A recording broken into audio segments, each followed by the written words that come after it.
आए चलते हैं हम अपने नेक्स्ट न्यूमेरिकल 5.5 की तरफ। Calculate the value of G at a height of 3600 kilometre above the surface of earth. आपने इसमें वैल्यू ऑफ जी को फाइंड करना है, वैल्यू ऑफ जी को फाइंड करना है जो कि 3600 किलोमीटर अबव द अर्थ है, यानी कि इसके अंदर हाइट चेंज है तो हमारा फार्मूला भी चेंज होगा।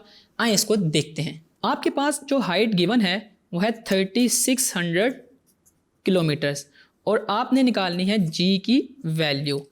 आपको जी का फार्मूला पता होना चाहिए।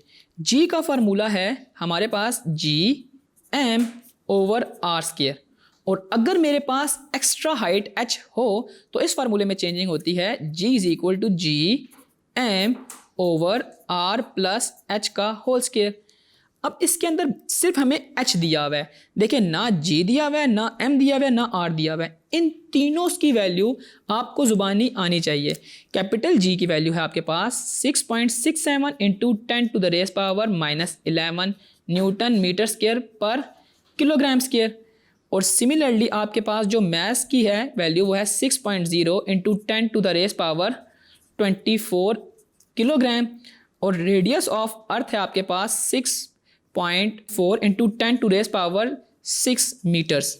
आपने ये तीनों वैल्यूज़ इंक्लूडिंग ये वाली वैल्यू इसके अंदर पुट इन करनी है। इसको भी आप मीटर में कन्वर्ट कर लें, 3600 into 10 to the raise power 3 metre.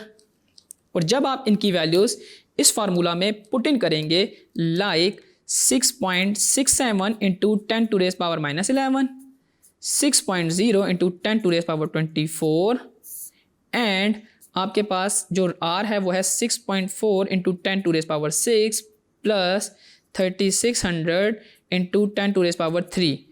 आप जब इनको सबको ऐड करके कैलकुलेट करेंगे तो आपके पास एट द एंड जो G की वैल्यू आ रही होगी वो इक्वल होगी 4.0 मीटर्स पर सेकंड स्क्वायर। तो यूं आपने सेम फार्मूला यूज़ करते हुए G की वैल्यू एक्स्ट्रा हाइट पे निकाल ली, जब हाइट हमारी सरफेस ऑफ अर्थ के बजाय 3600 kilometre above the surface of अर्थ थी।